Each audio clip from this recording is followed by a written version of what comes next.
Too many people have lost loved ones during this pandemic, and truthfully, everyone has lost something, even if it's just some of the joys of everyday life. In big and small ways, grief has defined this past year. With us now for some help finding the way past all of that, in the west end of the provincial capital, we welcome Lisa Robinson, registered social worker and grief counselor at Andrea Warnick Consulting, and in the downtown core, Bailey Parnell, founder and researcher at the social media research organization Safe Social. It's good to have both of you on TVO tonight, and let's dive in with this.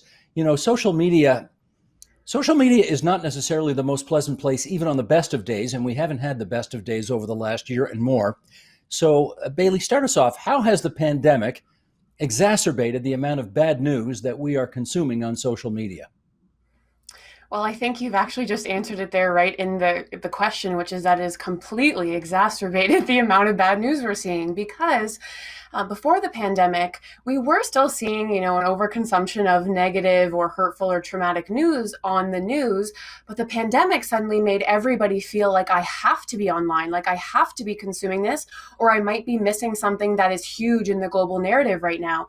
And maybe unsurprising to both of you, when the pandemic first hit, Safe Social started getting messages from around the world people saying to us, I just can't seem to put it down. And so the pandemic, paired with all of the sort of residual traumatic imagery and sort of happenings that have happened because of that, such as the rise in mental health issues and the sort of civil concerns and the justice issues that have all been combining to just overwhelm people completely on social media right now. Yeah, Lisa, you can sort of understand the FOMO, as the kids call it, right? The fear of missing out, Right. because in addition to all the bad stuff, epidemiologists are all over social media as well. There's the opportunity actually to get some good information from social media. But of course, you got to wade through a lot of the crap before you can get to the good stuff. How difficult is that on most days? I think it's very difficult to go through all of that. And I think there's a really significant impact on how we're all doing. And I come from a grief lens, obviously. And so grief itself plays a really big role in this. And Bailey made a really good point. We're trying to consume as much as possible, and we don't want to lose any of the information. And I think we have this false narrative in our head that if we have all of the information, then we can be more in control in tough situations. And being in control equals feeling safe as a human being. And that is not the truth. We consume all of this information and we're still left feeling heavier and more distressed and being faced with grief story after grief story through that. Well, let's take a look at an example of something we're talking about here. This is, and of course, we do need a break from this every now and then. And here's a tweet from a journalist named Karen K. Ho, who had this to say. Hi, are you doom scrolling? A lot of heated debates and arguments on this website today. How about taking a hot shower and going to bed early tonight? Taking care of yourself always makes you feel better and helps give you more energy to tackle tomorrow's challenges. That sounds like excellent advice, but there's a word I hadn't seen before. Bailey, what's doom scrolling? Yeah, doom scrolling has definitely been more part of the vernacular in the last year, and I think that's because people are encountering it for the first time. And what doom scrolling is essentially the overconsumption of negative news, hurtful news, traumatic news, or the doom of the world on social media. And the scrolling part is feeling like you can't stop, like you have to keep consuming this bad news. And there's a lot of reasons for it that I'm sure Lisa and I both encountered in our work in the last year, but it's definitely on the rise. And I think just defining it for people like we're doing here helps them to at least give them the language to explain their own experiences. Lisa, why don't you pick up on that? If we know it's not good for us, why do we do it? Yeah, I think similar to what I said earlier, that we want to feel in control. Everything feels out of control. We are living in a world that is very new. Things are changing constantly. We are watching people's lives fall apart, and then also dealing with our own personal, whatever your experience has been in the pandemic. And so we're grasping for straws as far as what makes us feel in control and how can we better understand this. And I think as we doom scroll, we feel like if I get more information, if I can understand this more, then I can feel better about this. I can feel safer. And I think often we're just looking for some sense of safety or stability. And in a pandemic world, that is really hard to find right now. So we continue to sit there and go through and think that will fill that need. But there's a disconnect there. Yeah. Bailey, I'm sure we all know people who are, never mind they missed a birthday last year, they missed an anniversary, they missed an event of significance, a wedding, a graduation, or whatever. They're now coming up on year 2 of that. They are now missing 2 birthdays, 2 wedding anniversaries, 2 graduations, whatever. How is the tendency to grieve these losses online, in your judgment, affecting all of our collective mental health? Well, Steve, I can actually say that I'm a part of that group on more than one front. I had to postpone my wedding in December 2020 to December 2021. Just a few weeks ago, we postponed it indefinitely, not really knowing when this is going to happen. Not the marriage, but the wedding.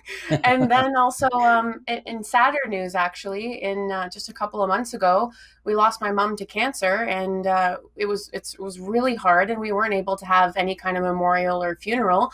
And honestly, it's still right now, as I'm talking to you, feels like an open wound, like we haven't really been able to close the sort of book on, in a weird way. And so I'm really feeling from first person experience what everyone is going through. And I think that coming up on the second year of all of this, everyone really now more than ever needs to understand the risks of using social media and how this can either contribute to it, or if we need to take a break, it can maybe help our mental health a little bit.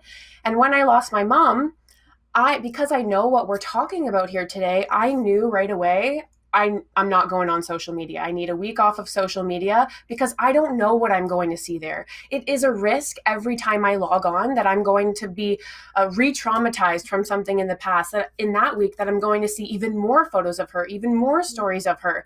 And so I knew I just need a break. And at the very same time, I was getting all of these messages from all of my friends wanting to support and wanting to share stories about her. But I knew, because of what we're talking about today, we just need a break. Can I just say condolences on the loss of your mother? That's got to be, I mean, that's Thank tough you. at the best of times, and these are not the best of times. How old was she? 54. Oh my God. I I'm know. really sorry. I'm really sorry. That's way, way, way too young. I know another family who also lost their mother in the midst of all this, and they tried to postpone having the funeral in hopes that waiting a little while might help and enable them to have more people get together to grieve. And the reality is we're still in the 3rd wave, and so the funeral goes on with even a very diminished number of people attending to it. Lisa, what does, I don't know, give us your best advice on that kind of thing. Yeah. These are really very tricky personal circumstances to get through. And sounds like Bailey's advice about just getting off social media for a whole week may be the way to go. What do you say? Yeah, I think our body, our brain, grief lives in both places. And what Bailey was saying, going on and just having to feel that over and over and over again, it's a lot. And it's very heavy. And so when we're dealing with that, we have rituals, we have mourning, we have funerals, all of these things for a reason, because it gives us that constructed space to remember, to connect, to feel. And I would encourage, I know in absence of a funeral or however you would normally celebrate a life, it's really hard to figure out what you need, but finding some ritual, some way to mourn is really important. And it might be a smaller version than you would hope moving forward, and you can still do that. But we really do need to acknowledge that. And then just as far as the feelings that are coming up, absolutely take a break from social media. You don't know, it's a minefield out there. What's going to show up as you're scrolling through? And grief is cumulative, right? There's cumulative grief. So we have our own personal experiences, and then we're reading about other people's experiences, and that triggers a similar response. So it's not like we can compartmentalize those things from a mental well-being perspective. And I do think we often want to pathologize grief because it feels so terrible and so heavy, but remembering and reminding yourself this is a really normal human process. And unfortunately, we do like to try to make it fit into a box because it is messy and it is uncomfortable. And we we have certain models out there, and the narrative has often been there are certain right ways and wrong ways to grieve. But I think the best thing you can remind yourself of is this is really hard. I can feel hard feelings. I can move through this. And there's no right or wrong way to do it. And especially in this world now, all bets are off, so to speak. So figuring out what you need is going to be the most important, and recognizing that your process is going to look really different. And I would encourage even stepping away sometimes from some of the grief focused social media like accounts out there that speak to grief education, because you just don't know if what they're saying is going to fit for you. And so being really cautious of what your individual experience is. Bailey, what are you hearing or seeing out there about what can happen to people when they overconsume social media and overindulge in their grief, if I can put it that way? Yeah, well, I define social media as a risky behavior like sex or drugs or alcohol. And Lisa will know this well. A risky behavior is simply something where when you participate, you expose yourself to potential harm, like drinking. And do I still have a glass of wine? Yes, I do. But have I learned how to do it safely and not use it as an unsustainable coping strategy? I've also done that.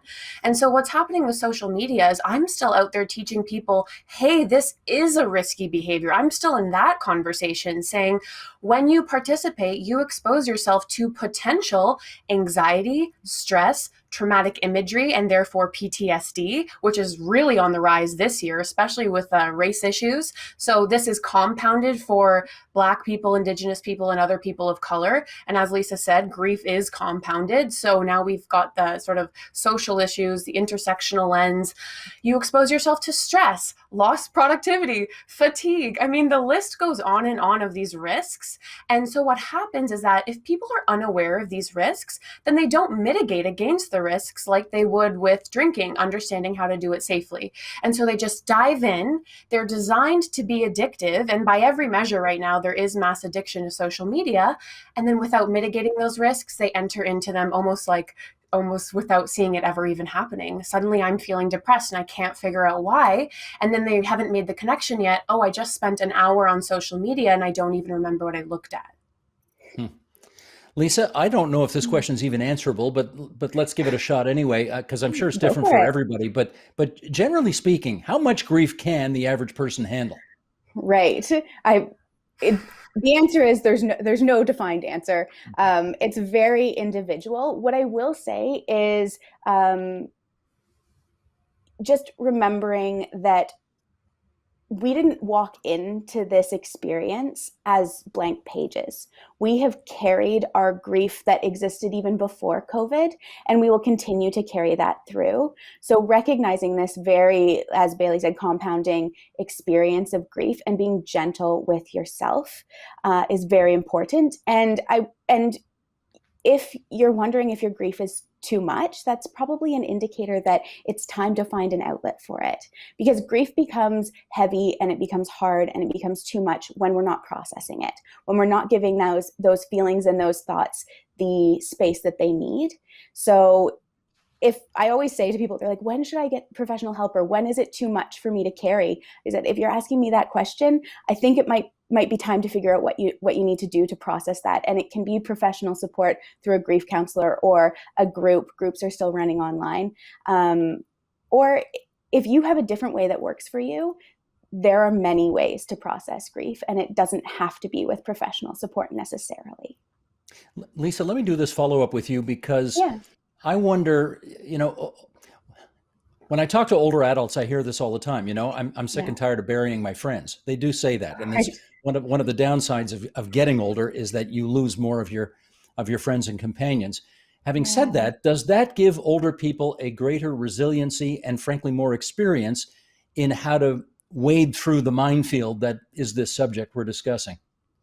I think it depends on the person, because if we talk about, like, cumulative grief is not time bound, right? So if we talk about this idea that more years lived gives space for more grief experiences, that in and of itself can be quite a compounding factor. And if you're leaving grief unprocessed, it it's not like, oh, the more immediate piece of grief is now taking precedence. It all exists together. And with that, some people in their older age are carrying a lot more. And what we know more and more with studies is we don't just carry that memory in our brain, we carry it in our body. And so it's a very interesting experience for older folks, because it might be that it's manifesting in more physical health ways, or more just more discomfort in their bodies as well. I think that if you've been through grief and you've had a lot of experience in processing it actively, because grief is not a passive process by any means, we need to work at it. We don't always naturally know how to grieve, or we block ourselves from naturally grieving because it feels terrible. So if they've had the opportunity to practice that, then probably, yeah, they're going to be more resilient. They're going to know what their coping skills are, and they're going to go to them quickly and easily. If it's been the experience where grief has been very hidden for them and they've had to kind of push it down, then I would argue that it might actually even be more magnified for them in this experience. And combined with the isolation and just the media, big long-term care homes and everything, that's a lot of specific information about older adults and scary information. Mm-hmm. We just passed in the province of Ontario our 8,000th death last week due to COVID-19. And I want to ask the question about whether or not we're getting numb to the numbers. And to that end, Tony, I'm going to ask you if you would to bring this quote board up, and I'm going to read this. Talking to CTV News, Vardit Ravitsky, professor of bioethics at the University of Montreal and chair of the COVID-19 Impact Committee of the Trudeau Foundation, said, "If your friends and families are hit, then you're totally there with them. But when the number is 5,000, you lose the ability to put a face on it." She goes on to say, "We're already desensitized to the loss of human life that occurs far away from us. But this is happening here. This is our neighbors. So it's sort of like a new level of being desensitized." Bailey, can you pick up on that? Are people, do you think, becoming numb to the fact that there are people, even their loved ones, who are dying in numbers such that we are becoming desensitized to it? I absolutely think that people, especially over the last 10 years since social media has become ubiquitous, have become more desensitized to trauma of all kinds. And I love what they've said there, highlighting the difference between that trauma or what we're seeing being so far away. It's almost like I can rationalize in my head a few years ago that, oh, that's on the other side of the world. But now it's happening right beside us. But still, that doesn't change the fact that our brain, like as was said, cannot really justify or understand big numbers to that degree. We can calculate them. But when we're talking about crowds, for example, our brain, not much difference in our brain between 100,000 and 200,000 when we're talking about a crowd. Not even that much difference between 1 million and 2 million in a crowd. And now we're talking about, it was 5,000, then 8,000. And I think that the number itself is not enough for people to really feel the impact of this unless you are personally affected. And I want to kind of follow up to something that Lisa and you were both saying earlier as well. Our brains are in a state of our brains are trying to keep us psychologically safe. So it's only when these threats or these stressors come that it kind of has to notice. So we're actually primed to notice all of these negative stories. I think that contributes to the doom scrolling. It contributes to how we're interpreting the news about COVID. It makes us feel like, okay, in order to be safe, I need to know about the threats. And then because of the negativity bias of our brain as well, not only do we scan for the negative information, it's stored in our long-term brain much quicker. So we see news like 8,000 people have COVID and we're storing that, but that's not really being stored as much as the immediate threat of that one person who was at the store where I live that got COVID. I've always wanted to ask grief counselors this, Lisa, so I'm going to ask you. Go right You ahead. got a hard job in the middle of a very hard time, and you hear a lot of misery out there. What kind of impact does that have on you? It definitely has a tough impact. I must say that this last year, we've seen a huge increase at Andrea Warnick Consulting in the number of clients that are coming through.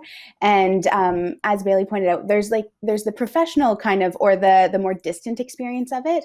And then not only do I carry my professional lens, but obviously I carry part of myself into the work too. So it's really watching myself and what's being triggered within me and noticing what's happening in my body and everything like that. And obviously I didn't get into this work without some coping skills in place. So I've really doubled down on all of that and making sure that I'm finding a balance and in the number of clients that I'm seeing, and I'm processing what I'm hearing, visiting my own therapist on a regular basis. All of these things are so important to be able to hold the things that you're being told. And I think something that is also really important, not just in the work I do, but in what's happening in the world right now, is recognizing what is within my control. What can I do here for the person sitting in front of me telling me their story, or with these stories in the news, and what is not? And I'm not saying that we discount what is not in control. We just deal with it differently. So when things aren't in our control, we just need to process our feelings around that and let them exist and be an unbiased, unjudging observer of that, and recognizing that we can't control that. And then for the things that are in our control, reminding ourselves and really paying attention to that. So those are kind of the ways that I frame my work in, I think. Right. Bailey, let me get you to react to something that I just heard Lisa say. And it's an interesting expression, but I'm not sure everybody knows what it means. She said, I listen to my body. What maybe you could help us with that. What should we listen for in that case? Sure. Yeah. It's funny because the other half of my life is that I own a soft skills training company where we teach things like mindfulness, resilience, stress management being overwhelmingly the most popular program over the last year across the world, by the way, our clients come from.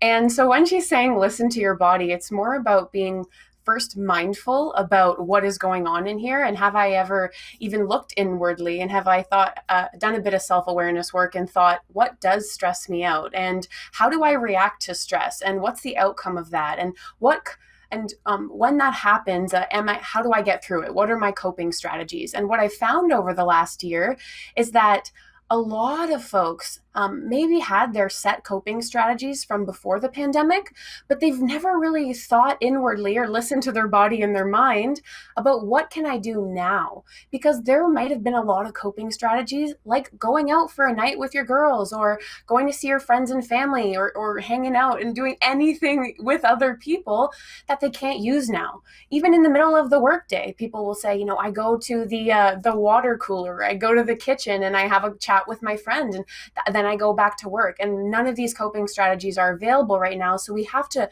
listen to our mind and listen to our body right now and reassess what those are for us right now. And so I think that's a really great start. And if I may, as we get into, I love getting into the strategies about what we can actually do about this. Well, what I found in my research when I was talking to a lot of young women about how social media affects their mental health, the most important thing, absolutely bar none, the biggest indicator of whether they would have a good or bad experience on social media was their offline affect, otherwise known as their emotions, how they felt about themselves and their life at time of social media use. If they felt bad about themselves, they were much more likely to have a bad experience on social media, to do that doom scrolling, to take in that trauma. And if they felt good about themselves, overwhelmingly, they were much more likely to see the Instagram model and be inspired by her, as opposed to compare themselves to her, or to see that imagery and think, you know what, I'm not going to do this right now because I was feeling good. So the most important thing is exactly what Lisa said, which is listening to your body and mind before you go use social media. Some great advice from both of you tonight. We're really grateful. Lisa and Bailey, you could both join us here on TVO. Take good care and good luck in the days ahead. You too. Thank you. And Bailey, I hope you get that wedding in under the wire at some point too. Yeah.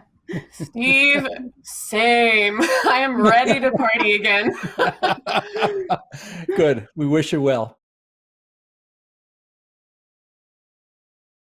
The Agenda with Steve Paikin is brought to you by the Chartered Professional Accountants of Ontario. CPA Ontario is a regulator, an educator, a thought leader, and an advocate. We protect the public. We advance our profession. We guide our CPAs. We are CPA Ontario. And by viewers like you. Thank you.